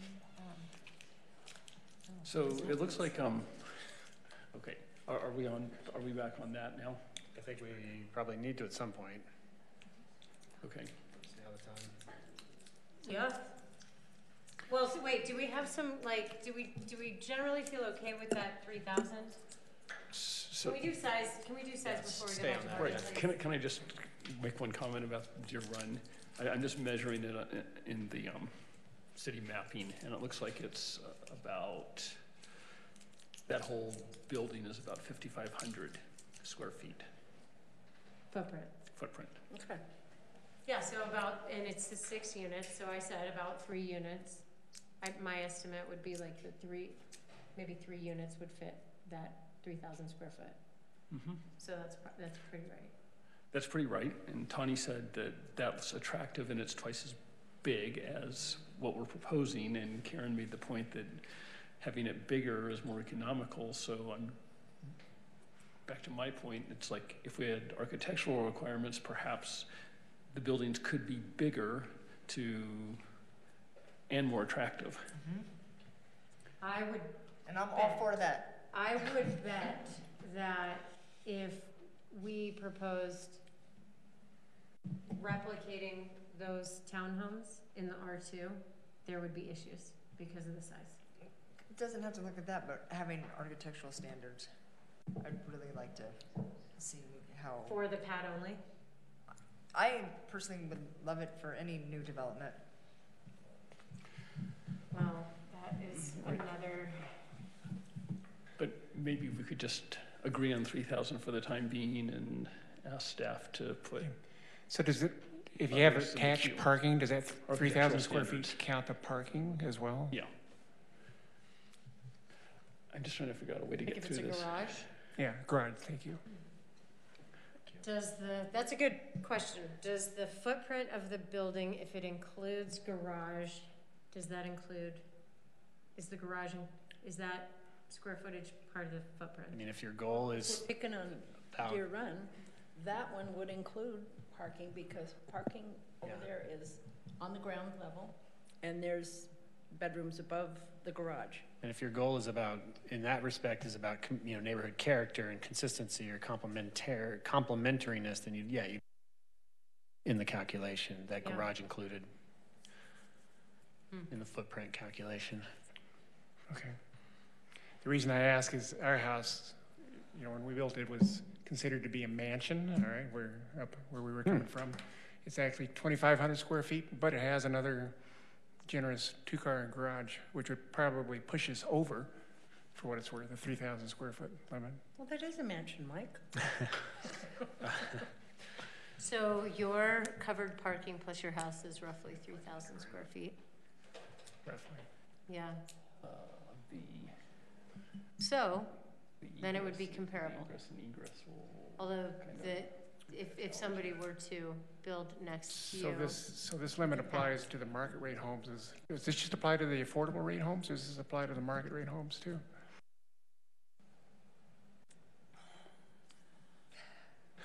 So,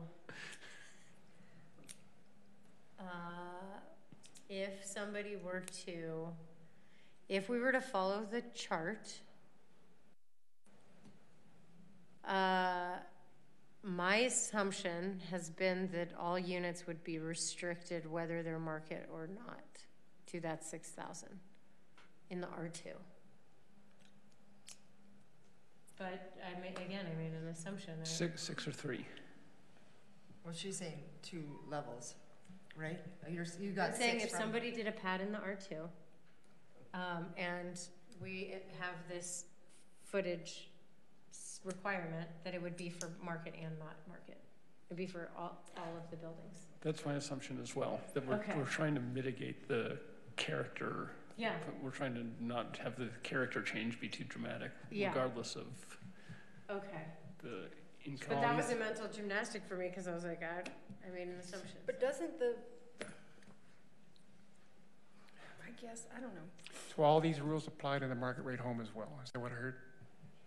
In the R2. In our- That's a question for this council to say, do we want it to apply to I have to think both? about it.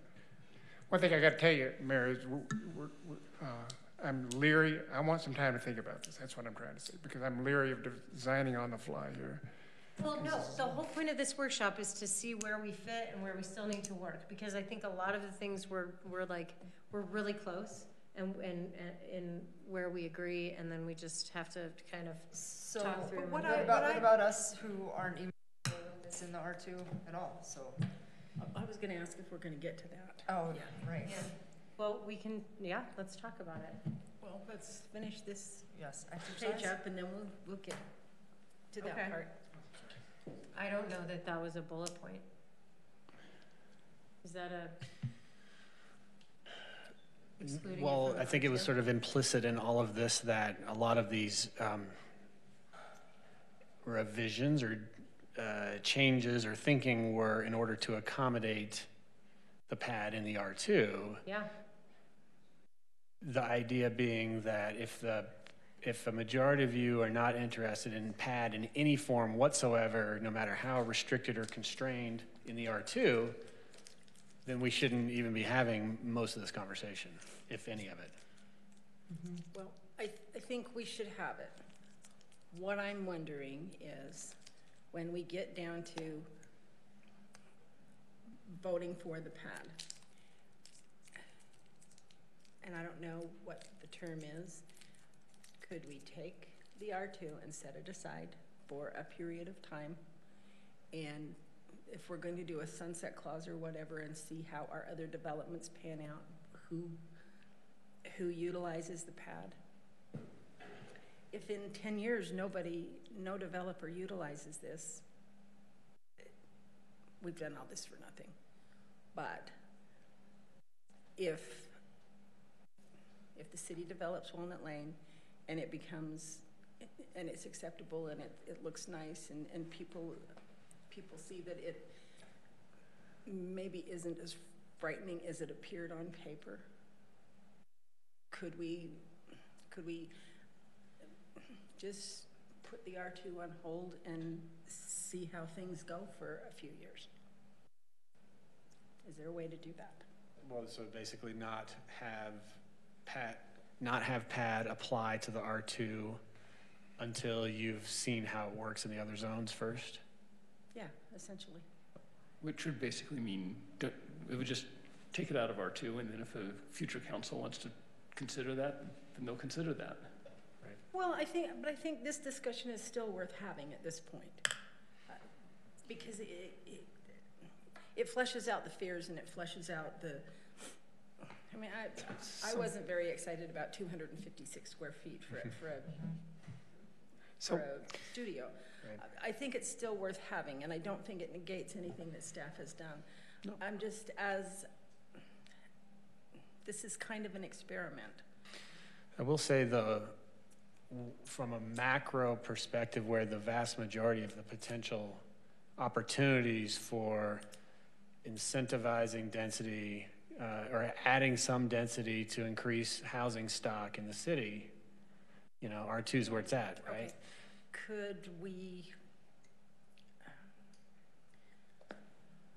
Could we address those on a parcel by parcel basis rather than making a big blanket plan?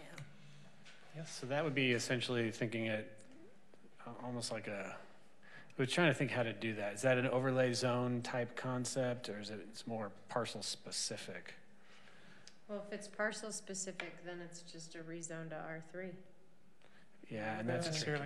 I mean, it might have things like maximum densities, or, I mean, something that addresses the particularity of individual parcels. Not parcel. But we can't apply land use.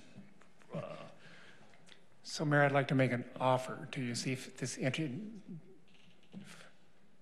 if I may, you give me the rules. I'll drop some sketches, much like Tracy did, simple sketches, but it'll try to illustrate the points that neighbors will be interested in and try to cover a wide variety of circumstances. Put it into a PDF file, distribute it. I've got 1,000 letters, all right, from people in R2 saying, no way. And at least send this back. And I want you guys to look at it before I send it out, all right? So the idea is to send it out, basically kind of get a review by email, if you will, from people in R2 who have so far opposed it and said, these are probably the best that we can do the way it stands right now. Is this still a no-go for you or not? Okay, and see how it lines up. I'll be happy to do it, and then collect the responses. And then if it turns out to be negative, we can do what Tani and Keelan and what I suspect some of you guys, take R2 out of it, fly elsewhere for a while and see how it works. Or if it turns out to be more positive than I expect it will be, then we can consider putting in R2. I will say I still like the idea of differentiating between infill development in R2 and big parcels like the Blackburns, for example. To me, that's fair. The neighbors that I've talked to have no objections, and Michelle went through a lot of work to try to design that parcel. There's a school district property over there, and we haven't addressed in this meeting the top level concerns about where else affordable housing might go and how it's financed and so on. So we can defer that, as Tanya, as you said, to a later discussion if you like. But anyway, so the shorter, are you interested in my doing that, or would you rather not? I'll be happy to take it as an action item if you like.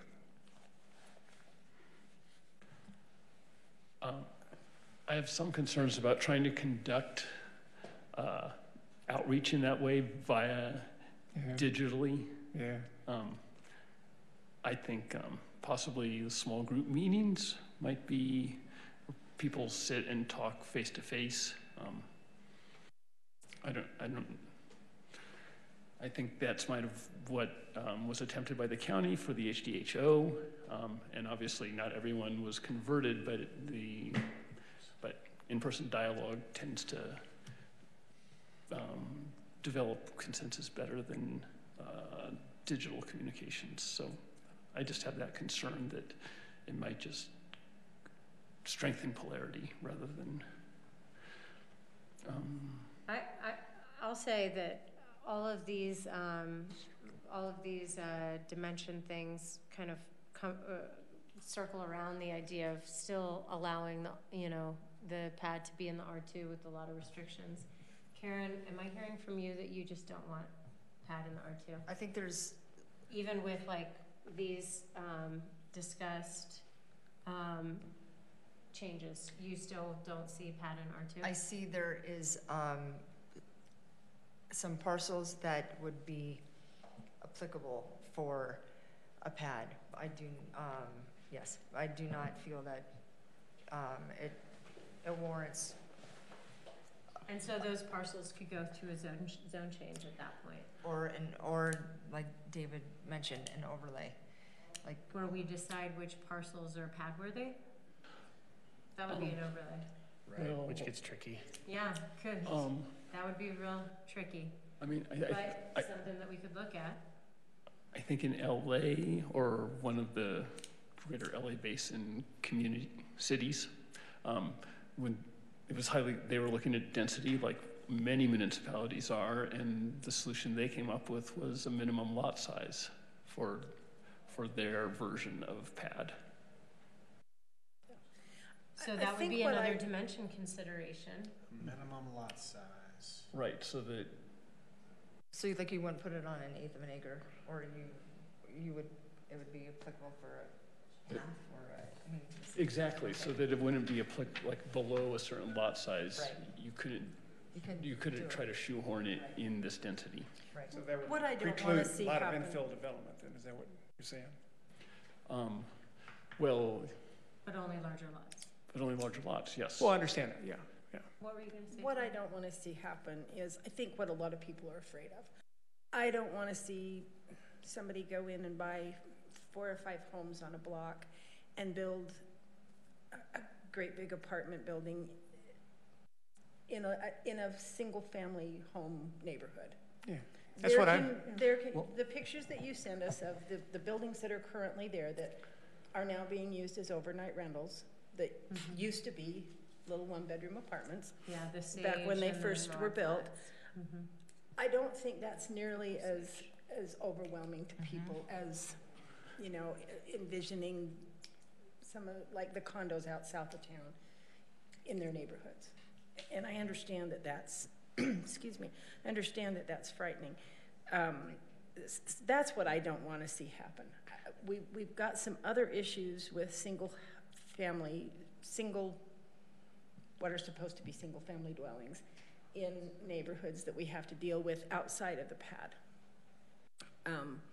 But I think Karen's right. There are parcels within the city that are in those R2 zones where more dense housing, whether it's affordable or whether it's not, is appropriate. But, and I don't know what the mechanism is to develop those parcels and keep the neighborhoods as intact as possible. Well, I submit it's straightforward, at least in the case of Michelle's property. She's been, we can talk about that's a pretty straightforward rezone to me, and I might add that R3 is not the only possibility because it's on that particular parcel's on 4th East. Perhaps C5 might work as something for our consideration. Michelle, a couple of years ago, went through a lot of hoops and talked to a lot of neighbors, rearranged the egress and ingress so it was on 4th East instead of on the side streets. Most of the neighbors seem to be happy, and she is still waiting to this day for the city to decide what they're going to do. No, she's No. not. It was No, no, voted no. against, Mike. I'm sorry? That was voted down. That's what She precipitated. still wants to develop it, Oh, and she doesn't have any way to She's not do waiting it. for the city on that because we voted against that. That's what precipitated the pad. Well, all right, let me rephrase the question. She would still like to develop that property, and she doesn't know how to do it at this point. And that's fair. Okay. That's completely fair, but she's not waiting for our decision Well, On the rezone. on the And, rezone. she and might I be think waiting it's on it. important She might to be, note yes. that there are PUD lots language. of larger R2 parcels throughout town. Mill Creek is a whole lot of area that's R2. Even Mill Creek coming, down from Dave's Corner Market. There's R2 on the other side of town that still has some vacant lots for development. There's a whole lot of R2 that's not just the Rose Tree Nichols Center Street area. There's a whole lot of R2. okay. So let me add my voice to Tani and Karen. I think PAD could well be applicable to certain places in R2, but not as a blanket. That's the bottom line, which is really the position I've had before. I mean, I appreciate the efforts to mitigate the impacts, but I suspect, and that's why I offered to do the action item thing, but I suspect it's not going to change people's opinions too significantly. But I can find out. And is that how you feel too, Karen? Yes. Okay. How do others feel? Are you in the same category as well? Because that's just super helpful to know, because then we can stop wasting time on dimensions, No, I'd continue, I'd like to keep working on it. I think we can find a compromise. Tani, where are you? I want to have the conversation. I think eventually we will come to some kind of an agreement that that will be acceptable. And I don't think it's tearing down neighborhoods. So I think we have to have the discussion because it's part of the foundation. And Emily, I think so much of this is fear-based, and so, like most all of us have asked, multiple times to have examples so that so we can have a different dialogue, because there's a lot of misinformation out there, and I don't think we've done a great job with our public outreach. And so I'd really like to, and like with Tawny, like continue to have this conversation, dial down what we're willing to do in R2. But I mean, if you want to pass this, which it seems like there's like you would like to get this done, then I mean, for right now, I mean, if we're talking about, because I know there's some portions in R3 that like they'd like to start. So like if we want to get something done, let's start R3, R4. Let's get something built. I mean, I don't want to wait 10 years for a sunset clause. I mean, I'd like to see if there's, I mean, even in a year or two, like, are we getting the numbers that we're trying to generate? At this point, I think it's our responsibility to either pass it, not pass it, or pass it with restrictions or changes. And if we're feeling like we're just not comfortable with including the R2 as a majority, then that's where the way we should move.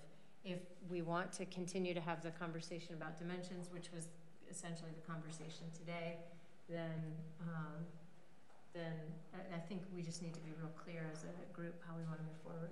So I think this is helpful. This is actually the most clarifying that I feel like we've been as a group.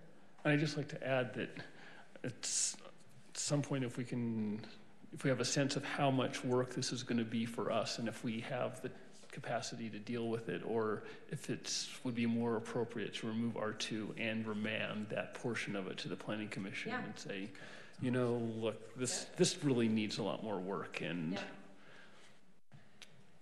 task them with that. So maybe that's what we should do. What do you think? And one thing I would appreciate is, like, I do some reading on the side, like, here's what this community's doing, that community's doing, and I wouldn't mind it if staff at some point in this process could say, maybe summarize what other communities have gone through, because we are not alone in this, in grappling with how do we apply density and how do we, what's palatable, and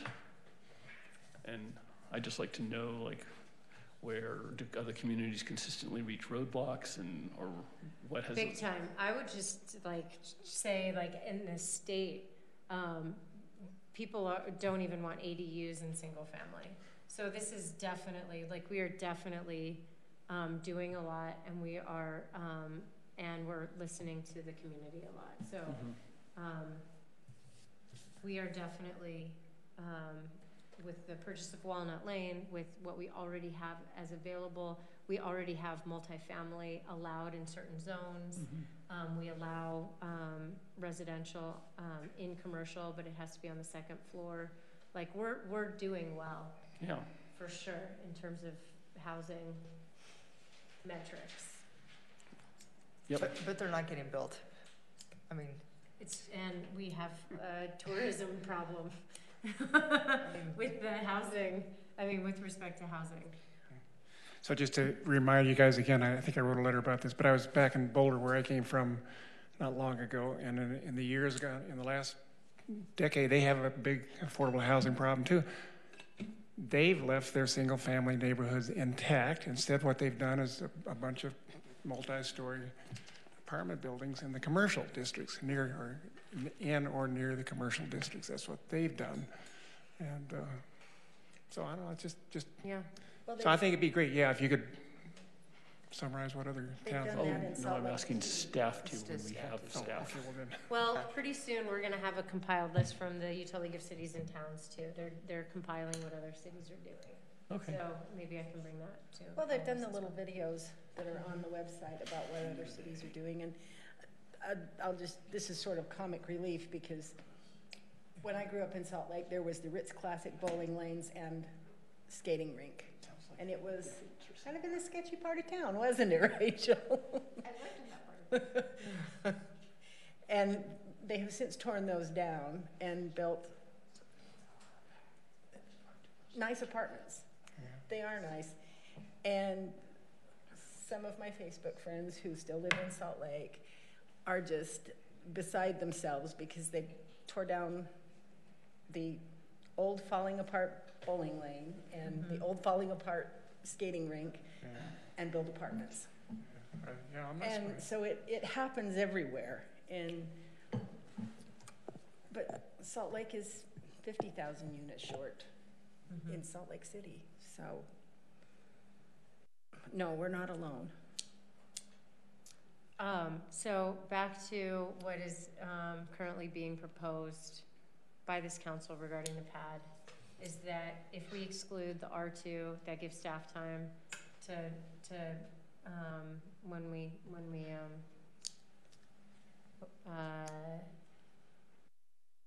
have the capacity to drill down on a scope that could fit the R2 based on the comments that we've had.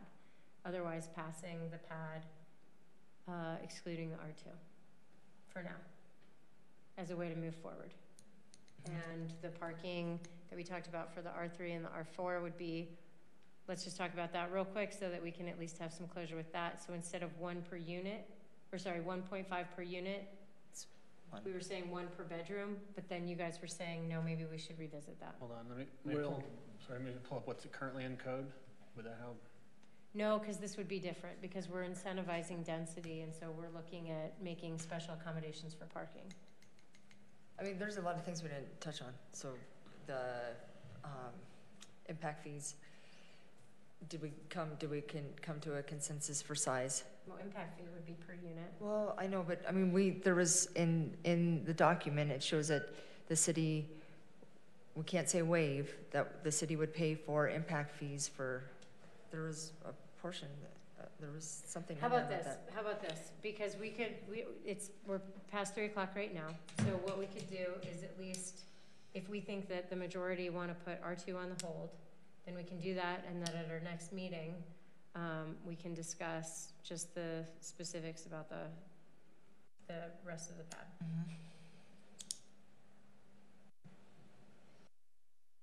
So if anyone is opposed to that, speak now, or that is how we will move forward. I'm opposed to removing R2, but it's just, I'm in the minority. I'm okay with putting R2 on hold for now. Yeah. Okay.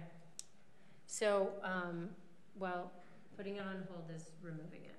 Well, from the policy for now. For now. Yeah. So removing it with direction to staff to come up with a dimensional scope. Okay. Yeah? Correct. Yep. Okay. So then, I mean, we don't have Ronnie here, but it doesn't matter because we're not voting. We're just taking. Well, yeah, sure. I mean, I'm hearing direction for what documents what needs to be in documents that need to be prepared. Maybe not for Tuesday, but for the next meeting. So then do we want to even have Pat on our next meeting, or do we want to give time to change it up and put it on the following meeting? Let's give him a break. Let's give him time to get it done. And That'd be real great. Okay. Yeah. Let's do that. Okay. Thanks. Good then. Motion to adjourn? So moved. A second? Second. Thanks. Good, both of you. In favor? Aye.